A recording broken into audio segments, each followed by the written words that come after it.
Buenos días, hermanos. Estamos agradecidos con el Señor porque nos permite una vez más conectarnos y poder compartir la palabra del Señor en el libro de Primera de Pedro, capítulo 1, el verso 7. Nos dice, para que sometida a prueba vuestra fe, mucho más preciosa que el oro, el cual, aunque perecedero se prueba con fuego, sea hallada en alabanza, gloria y honra cuando sea manifestado Jesucristo. Mi padre no me ama. Fueron las palabras de un pequeño niño que corría por la calle de su vecindario. Un buen hombre un día se le acercó y le preguntó: Niño, ¿por qué crees eso? El pequeño respondió: Mi padre me disciplina y me duele mucho lo que hace. Este ejemplo es una simple ilustración de cómo para muchos hoy el amor no tiene relación alguna con el sufrimiento. Parece que son conceptos opuestos que jamás se relacionan entre sí y sin embargo son en realidad una paradoja.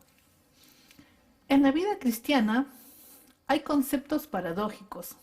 Por ejemplo, humillación con exaltación, lágrimas con gozo y sufrimiento con amor. Es cuando se usa la lógica que el ser humano cuestiona en estos conceptos y puedan ir de la mano, porque ¿quién puede afirmar como algo lógico que te amen y que al mismo tiempo te hagan sufrir? No hay lógica, ¿no? Por ello, la epístola de Primera de Pedro fue escrito por el apóstol Pedro desde Roma y estaba dirigida a creyentes de Asia Menor. Y ellos estaban siendo perseguidos. En Primera de Pedro, capítulo 2, el verso 12 nos dice: manteniendo buena vuestra manera de vivir entre los gentiles, para que en lo que murmuran de vosotros como de malhechores, glorifiquen a Dios en el día de la visitación, al considerar vuestras obras. Y en 1 de Pedro capítulo 3, el verso 16 dice: teniendo buena conciencia, para que lo que murmuran de vosotros como de malhechores, sean avergonzados los que calumnian vuestra buena conducta en Cristo. Entonces estaban siendo perseguidos los cristianos, y en medio de las dificultades como esas, el creyente era más susceptible a la tentación. Por tanto, el sufrimiento puede ser el catalizador de la fe en el creyente genuino o el pantano que ahogue la falsa fe de otros. Como lo anterior en mente, Pedro recuerda en su palabra que dice, primera de Pedro 1:3, bendito el Dios y Padre nuestro Señor Jesucristo, que según su grande misericordia nos hizo renacer para una esperanza viva por la resurrección de Jesucristo de los muertos. Su gran misericordia del Señor. Y por esa razón tenía la garantía de una herencia perfecta y eterna. Porque lo menciona, si vemos el verso 4, para una herencia incorruptible, incontaminada e inmarcesible, reservada en los cielos para vosotros. Vemos entonces que en medio del dolor, ellos debían recordar estas verdades.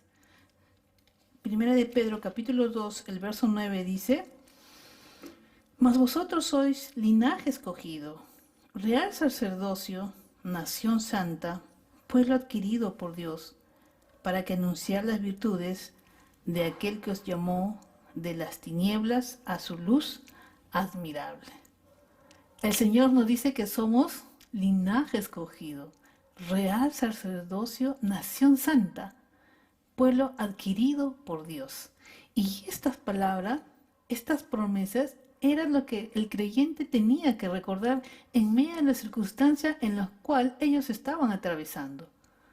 Cuando estés tú y yo en medio del dolor y la aflicción, debemos tener mucho cuidado de no buscar refugio en ídolos, que quizás nos dan un falso valor y que por lo tanto no olvidemos que el verdadero valor está en nuestra identidad en Cristo. Por ello, no debemos buscar más. Si tú y yo somos hijos de Dios, no es porque hayamos hecho un mérito propio, sino por la gran misericordia del Padre, que nos amó tanto en Cristo Jesús, en la cual Él envió a su único Hijo. Cuando nosotros estábamos muertos en nuestros delitos y pecados, Cristo, por Él, nosotros encontramos salvación. Y por ello no hay poder visible o invisible que pueda separarnos de la gloriosa relación con Dios, ya que Él es digno de toda gracia, que nos llamó a su gloria eterna en Cristo Jesús. Primera de Pedro, capítulo 5, verso 10 dice, mas el Dios de toda gracia, que nos llamó a su gloria eterna en Cristo Jesús, mas el Dios de toda gracia, Él es quien nos ha llamado. Dios te ha escogido. Tenemos que recordar que tú ahora tienes una posición que jamás será quitada. Y nuestra mayor posesión es Cristo Jesús. Él es tuyo y tú eres de Él. Yo le pertenezco y Él me pertenece. Y por ello no hay consuelo más grande que ese. Por lo tanto, si Él te lleva por el valle de sombra de muerte, como le dice en Salmos, no debemos de temer. Él hará que te acerques más a Él y que le conozcas más. Porque en el tiempo de prueba, hermanos, es el momento en el cual tú y yo más nos acercamos a Dios. En los problemas, en la enfermedad. Nuestra confianza debe ser el Señor. Él sabe mejor y su voluntad será lo mejor para nosotros. Romanos 8:28 nos dice, y sabemos que a los que aman a Dios, todas las cosas les ayudan a bien. Y esto es a los que conforme a su propósito son llamados. Y sabemos que a los que aman a Dios, todas las cosas les ayudan a bien. Sea cual sea tu circunstancia hasta ahora, Dios tiene un propósito. Y Dios sabe por qué lo está permitiendo. Lo único que tenemos que hacer es acercarnos más a Él y comprender que su voluntad es perfecta. Tú y yo podamos estar seguros de lo que dice su promesa. Que los que aman a Dios, todas las cosas les ayudan a bien y Dios tiene un propósito. Por ello no debemos temer, porque ahora nosotros llevamos su nombre y nosotros somos una posesión adquirida a precio de ¿qué? A precio de la vida de que le costó al Señor Jesús derramar su sangre preciosa. Y recuerda que detrás de todo sufrimiento, Dios está con nosotros. Pero después de mostrarles que son hijos de Dios y que nada puede minar su relación con Dios, Él afirma que esta relación se basa en un amor genuino. Y ese amor ha sido manifiesto en forma incomprensible como las pruebas.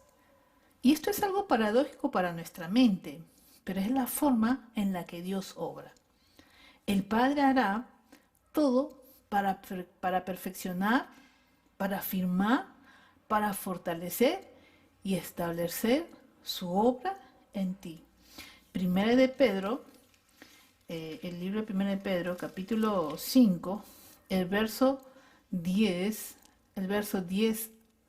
nos dice, vamos a leer todo completo, mas el Dios de toda gracia que nos llamó a su gloria eterna en Cristo Jesús, dice, después que hayas padecido un poco de tiempo, Él mismo os perfeccione, afirme, fortalezca y establezca. Esto es lo que el Señor quiere hacer en nosotros. Su obra, Él quiere fortalecer, Él quiere perfeccionar, Él quiere afirmar, Él quiere establecer su obra en nosotros, porque Él quiere purificarnos y quiere probarnos. Volvamos a 1 de Pedro, capítulo 1, el verso 7. Dice, para que sometida a prueba vuestra fe, mucho más preciosa que el oro, el cual, aunque perecedero, se prueba con fuego, dice, sea hallada en alabanza, gloria y honra, cuando sea manifestado Jesucristo.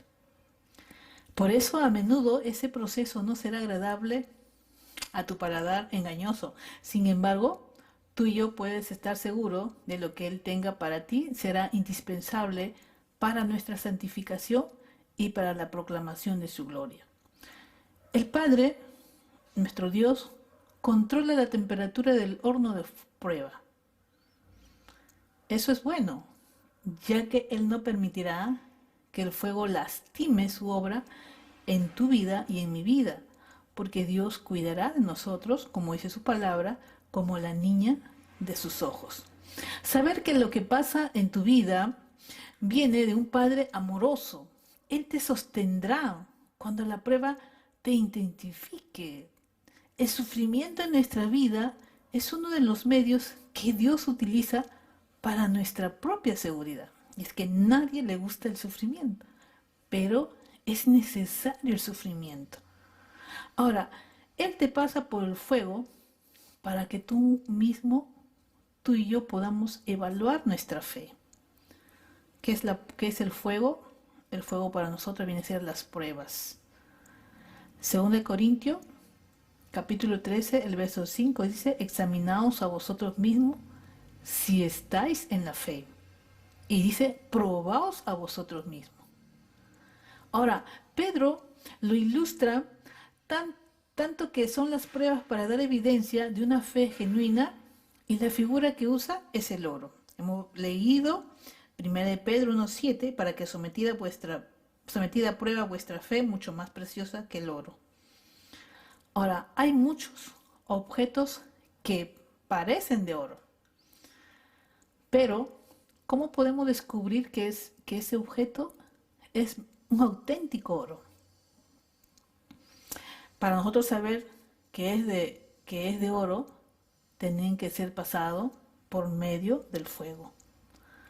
Ahora, sin la prueba de tu fe, jamás tendrás la certeza de que tu fe es genuina. Porque si tú tienes un anillo de oro, o que dice ser de oro, como yo estoy segura que este anillo es de oro, tengo que pasar por fuego. Si este resiste, es un auténtico oro. Igual también nosotros los cristianos. ¿Tienes fe? ¿Tú crees en Dios? ¿Tú me amas? ¿Tú confías en mí? Dice Señor, ya. Dios permite las pruebas. Porque en medio de las pruebas, o te acercas a Dios o te alejas. Y sin la prueba de tu fe, jamás tendrás la certeza de que tu fe es genuina. En medio de la adversidad y el dolor, debes saber que no está bajo prueba tu salud, ni tus finanzas, ni tus hijos, sino que tu fe. Tu fe es la que está a prueba. El Padre Celestial que te ama, te ha perfeccionado. Y Él tiene un plan. Él tiene un plan para cada uno de nosotros. Así que te animo a que tú y yo podamos refugiarnos en su identidad como hijo amado.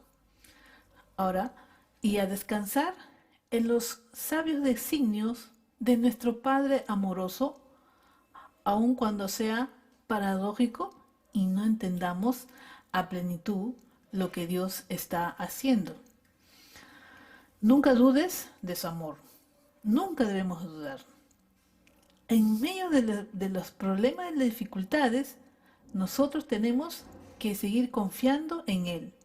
Por ello, nosotros debemos creer en su palabra fiel,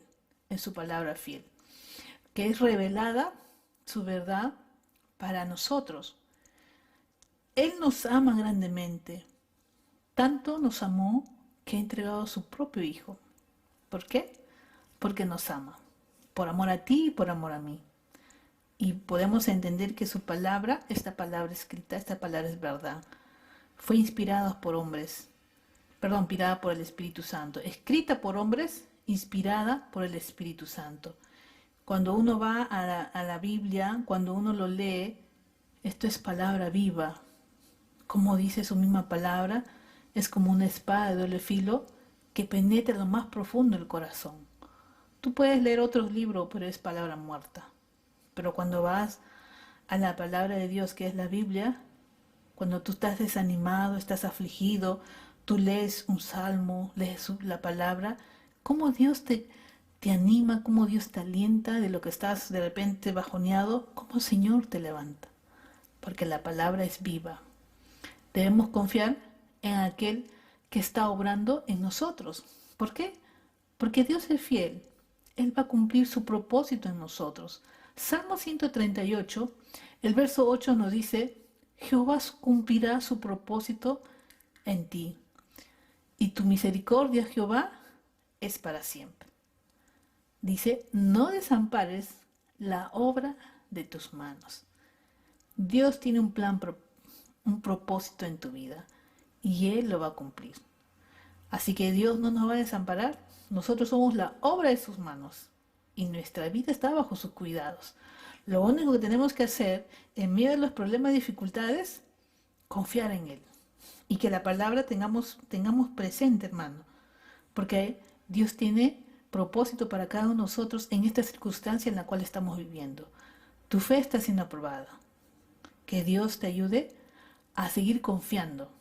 Recuerda que Él nos ama y que tiene un propósito para nosotros. No estamos nosotros al azar. No solamente nosotros estamos en este mundo por existir, sino ¿por qué? Porque Dios tiene un propósito en tu vida. Y si tú eres de Dios, si tú eres suyo, es porque Dios lo quiso así. Es porque Dios te escogió y Él dice que nunca te dejará. Él ha prometido nunca dejarnos y nunca desampararnos.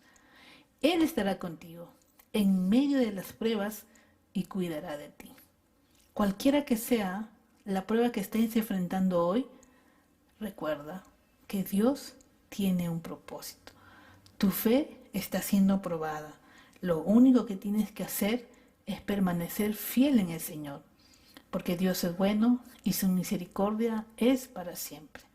Una vez más, luego comparto su promesa que dice, para que sometida a prueba vuestra fe, mucho más preciosa que el oro, el cual, aunque perecedero, se prueba con fuego, dice, sea hallada en alabanza, gloria y honra cuando sea manifiesto Jesucristo.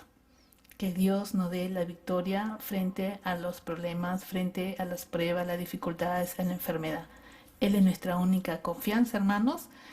Acerquémonos a Él confiadamente, que Él cuidará de ti. Recuerda que Dios no desampara la obra de sus manos. Dios le bendiga, queridos hermanos.